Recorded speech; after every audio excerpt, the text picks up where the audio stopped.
All right, sports fans, how's everybody out there doing? William Martin coming at you one more time here on YouTube with another edition of the 300 Pounds of Sports Knowledge Podcast.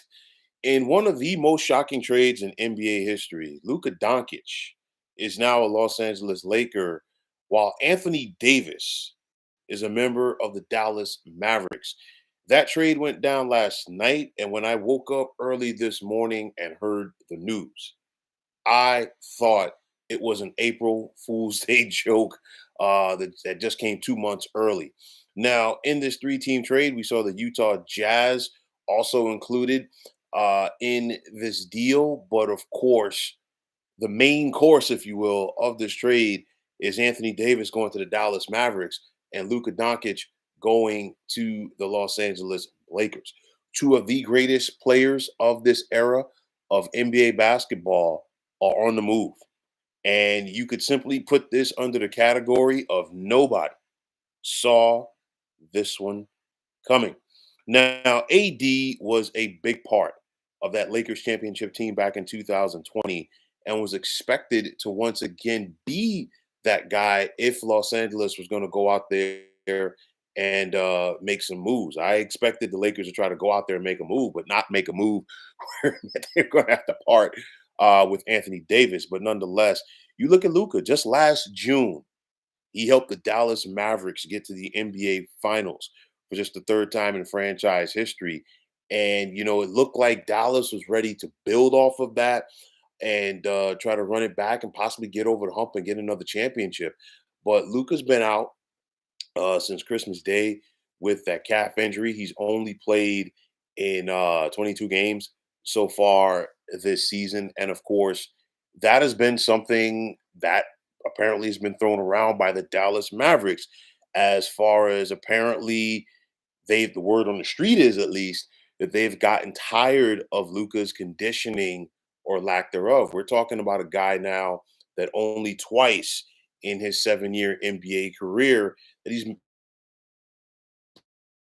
played in at least 70 games during the regular season. And of course, it's not happening this season. He's only been a part of 22 games for the Mavericks. We've got the rest of this month, March and April, for the regular season before we hit the postseason.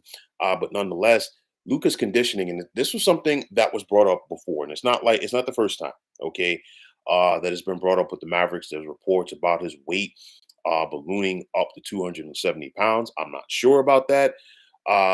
But nonetheless, if that was the case, and as an if, okay, the Dallas Mavericks simply got tired of it. And it's unfortunate because we're talking about a guy who, in a very quick period of time, became the second best player in Mavericks history behind the great Dirk Nowitzki. And he looked like he was building a legacy there.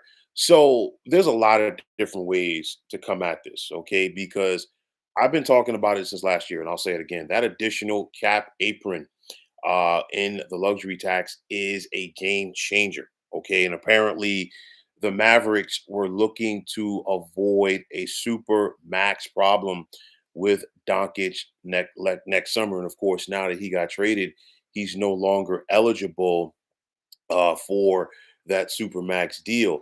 And I say it like this because we see these bloated contracts going around the NBA, and I keep talking about it. And I say, hey, your best ability is your availability. And too often, guys are getting 50, 60 million dollar contracts, if not more. And then after that, they're sitting out for about 35, 40 games a season. So they're really not helping.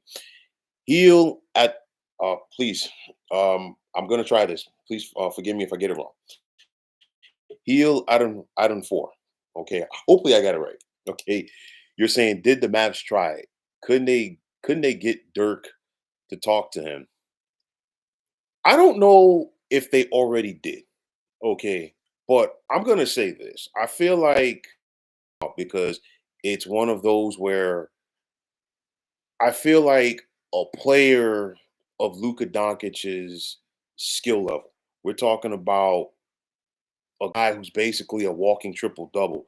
Correct me if I'm wrong.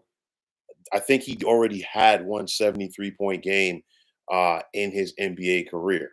Okay, we're talking about a guy that just last season finished third in the MVP voting, averaged nearly 34 points per game during the regular season, more than 9 rebounds and nearly 10 assists. And he was, I mean, the show that he put on for the to help the Dallas Mavericks get to the NBA Finals last year was plain and simple phenomenal. And I called it the two-man power trip with him and Kyrie Irving helping Dallas get to the finals. And it was, to me, it was just like, wow, like literally, I didn't see this one coming at all. If you had told me a week ago that AD would be in Dallas and Luka would be going to the Lakers, I'd have been like, whatever, because it's one of those where AD was recently talking about needing another big, needing more size so he can go back and play the four with the Lakers. So that was kind of like a nudge to say, hey, let's kind of let's kind of build upon things and let's add to make another championship run. But you're saying if they couldn't talk if they couldn't talk him into losing 15 pounds, that's sad. Yeah, I mean, it's one of those where I'll tell you like this: when Luca first got there, they had Rick Carlisle as the head coach, and of course, him and Rick Carlisle clashed, and eventually, they sent Rick Carlisle packing. And of course, there were stories coming out about Luca apparently mocking Rick Carlisle. But even back then, conditioning issues were brought up, and it was also something afterwards with Mark Cuban. It sounds like, and I could totally be wrong on this, okay, but it sounds like they just couldn't get through to him if that was the case. And like I say if because I truly do feel at some point the truth will come out on this. May not be today or tomorrow, but some point the truth will come out. Maybe it was a scare tactic. I don't know because I feel like for a guy with the potential and the talent of a Luka Doncic and the ceiling of a Luka Doncic, of course, he's younger than Anthony Davis. I feel like if you're Dallas, you could have got back a little bit more if that was the case. And that's no disrespect to AD, but you go if you're Dallas, you go from having a franchise player who is expected to be there for quite some time to moving on mid-season at that. It was a big time shock, and I guarantee you, a lot of people that follow NBA basketball and a lot of people that are in the NBA are shocked by this one as well. You look at this trade, and what does it mean short term for Dallas? I mean, clearly they gave up Luca, Markeith Morris, and Maxi Kleber were part of that deal, but they get back AD, Max Christie, and a first round pick in 2029, and of course, those picks down the road we never really pay attention to. Maybe it turns out to be something we simply don't know. So now we're talking about Dallas going the rest of the way with AD, Clay Thompson, and Kyrie Irving leading the way. My thing is this: of course, AD had to sign off on going to Dallas, and I'm really interested to see what mindset that Anthony Davis, has going, to play for the Mavericks because it was one of those where he clearly seemed entrenched. He clearly seemed very comfortable with the Lakers, and he clearly seemed to be the guy that what once LeBron left, whenever that point was going to be, that what AD was going to be there in LA. And it's not just, of course, about playing for the Lakers, it's the Hollywood limelight, you name it. And now you've gone from that to Dallas. And no disrespect to Dallas, but it's just one of those, especially mid-season here. How's it going to work out for him? How's it going to work out playing with Kyrie? How's it going to work out playing with Clay Thompson? We got to wait and see. Or, I throw this out there. Maybe the Mavericks using Anthony Davis to try to get Jimmy Butler from Miami. And I'm just throwing that out there. I could totally be wrong. We've seen a lot of moving, of course, today in the NBA, the Aaron Fox going to San Antonio, but nonetheless, at this point, you really can't throw anything out of the window. Long term for Dallas, I'm not sure, because it's one of those where AD gives you size, he gives you a big man, but you'd lose so much on the perimeter with a Luka Doncic. That right there is big. You're saying if you're Dallas, I'm going for a T asking for 15 picks. Listen, you're totally not wrong there because it's one of those where Luca has that generational talent. He's one of those type players.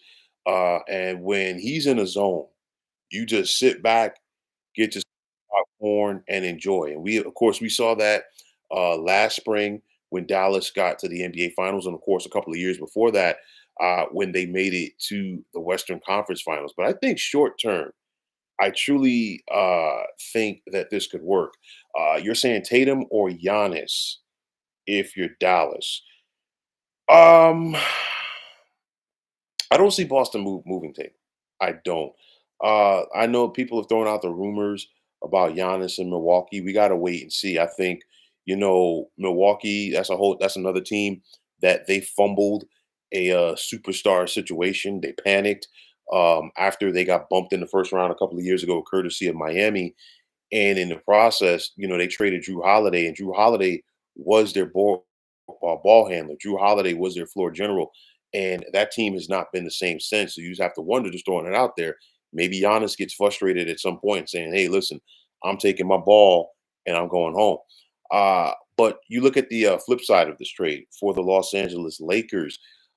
Short term, we're talking about Luka and LeBron right now. Okay. And I don't think it's enough for them to win a title. I'm very interested to see how they play. But the whole thing is what Luka and LeBron do is very similar. They're forward, they're bigs, who are ball handlers. They get to the basket, they post up, they do all of that stuff. So it's going to be interesting to see how that works. But Chingis, my man, how are you doing? You're saying I think short term the Mavs can get to the finals.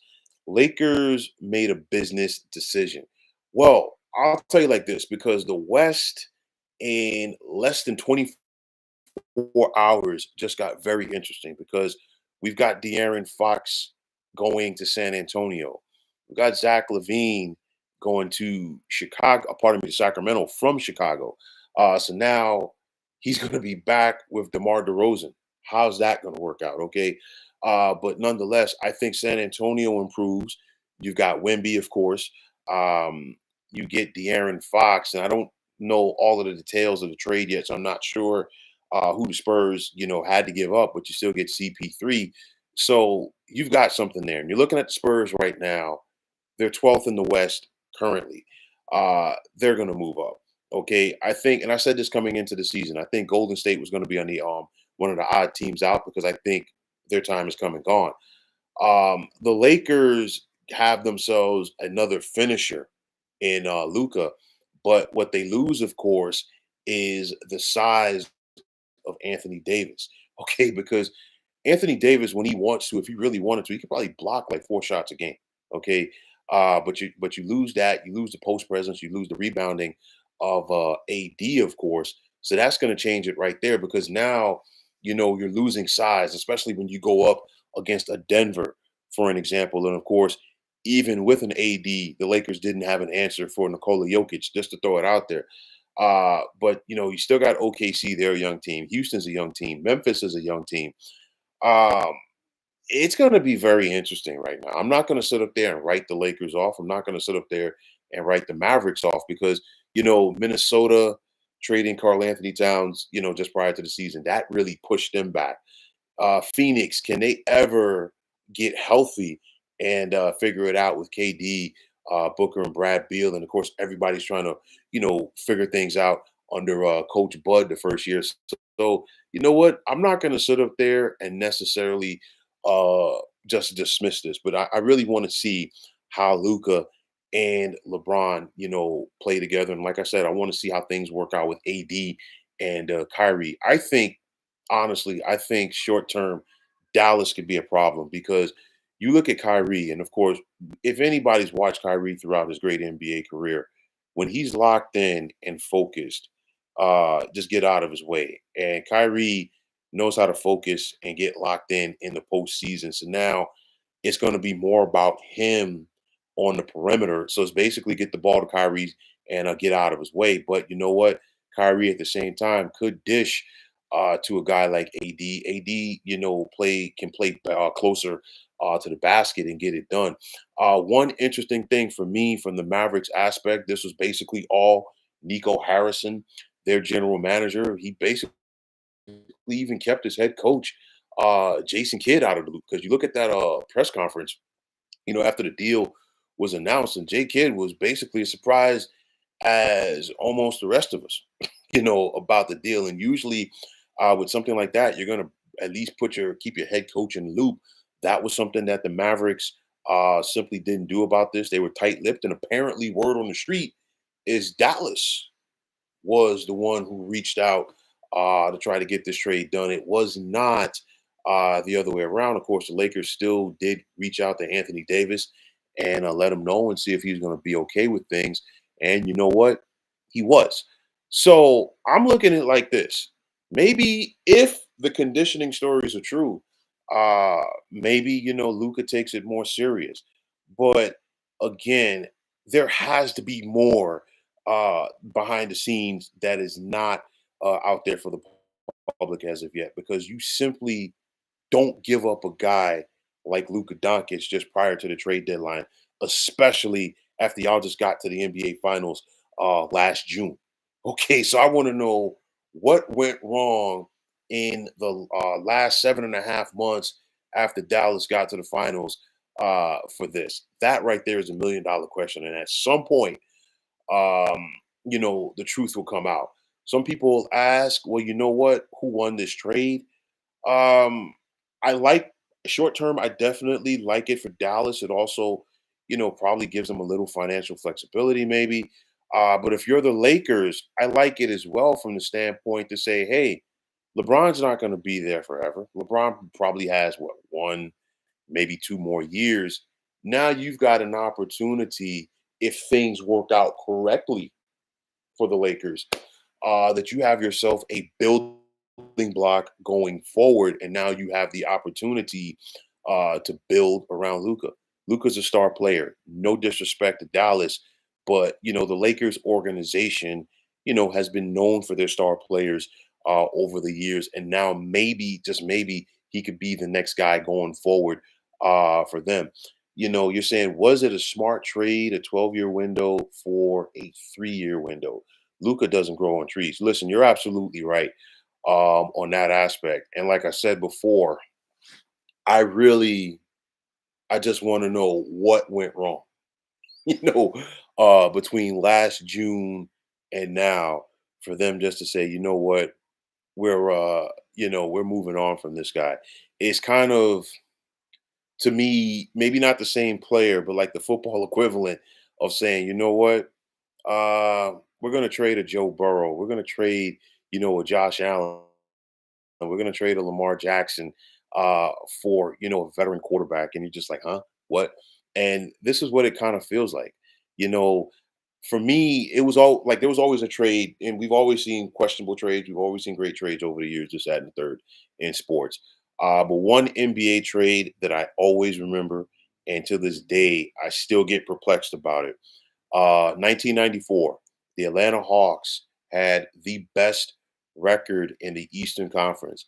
And just prior to the trade deadline, they traded Dominique Wilkins to the Clippers for Danny Manning. And of course, I think that Hawks team, they were done by the second round by the Indiana Pacers. And it was one of those, they just messed with the chemistry. Danny Manning, was a good player, but he was not Dominique Wilkins, and the Hawks were never the same after that. So it's one of those, yeah, to your point, you had Luca there, or you were expected to have Luca there for the next 12 years. And it ain't going down like that.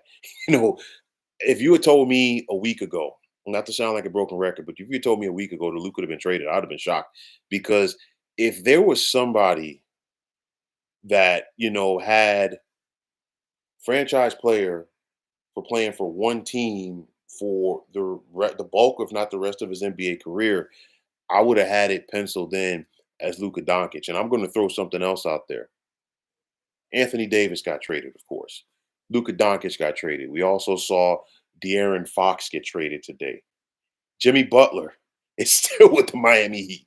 So that's going to be the $1 million question at this point. Will Jimmy be able to get out of Miami before the end of the season, or will he be stuck there until next summer when he can, or this coming summer rather, when he could leave as a free agent? But nonetheless, a shocker of shockers today, or last night rather, with Luka Doncic going to the Los Angeles Lakers. But I'll tell you this real quick: the West is looking very, very interesting between this trade and, of course, the trade this evening, the three-team trade with Sacramento, the Bulls, and the San Antonio Spurs. And, of course, the highlight of that is De'Aaron Fox going from the Kings to the Spurs. But nonetheless, basketball at the end of the day is a business, just like any other else.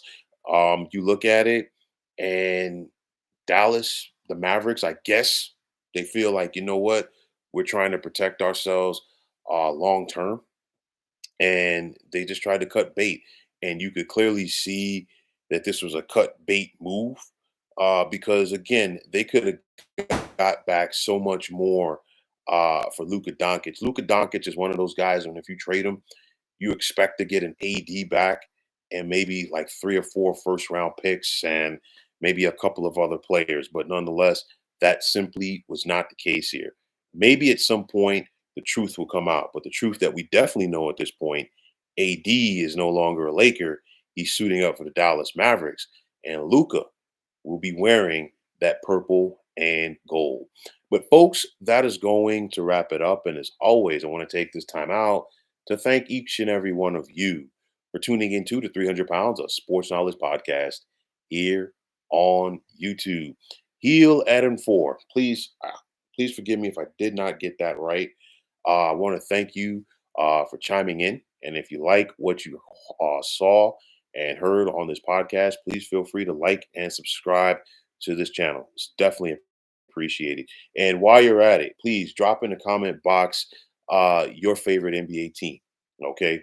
Pachangis, my man, as always, it was a pleasure. Definitely appreciate your support as always. And if you're on Twitter, please feel free to follow me at 300 Pounds of Sports. Like I always say, if you follow me, it'll be my pleasure to follow you right back. There's also the sports discussion group on Facebook at the Sports Depot 365. You can check it out, drop a line, and be a part of one of the better sports debating sites going on social media. I talked about it here briefly. I'm going to talk about it tomorrow night. Definitely, please feel free to check out this channel tomorrow night. I am going to talk further in depth as far as the trade that went down this evening between the Bulls, Kings, and Spurs. And of course, like I said before, the highlight of that was De'Aaron Fox going from Sacramento to San Antonio. So definitely stay tuned. I got a lot to say about that one, but this time tonight, I definitely wanted to chime in as far as this Luka Doncic trade. You're saying I root for any team Braun plays for. Well, I'll tell you like this, man. Things just got more interesting for LeBron heading into the postseason. I think right now the Lakers are fifth. I'm looking at it. They're fifth. They're one game behind Dallas. Pardon me, Denver, and then they're a game in front of the Clippers. And I'm really just interested to see how LeBron plays with Luka. That's the biggest thing for me right now. I want to see how those two stars play. You're saying Joker and Russ gonna kill us though. Listen, it's one of those even with AD. Okay, the Lakers did not have an answer for the Joker. I think it was like the playoff bubble. The When that series started in the Western Conference Finals, it was one of those where AD was getting the best of the Joker. But once the Joker started to figure him out at the end of the series, he was off to the races. He just ran out of time.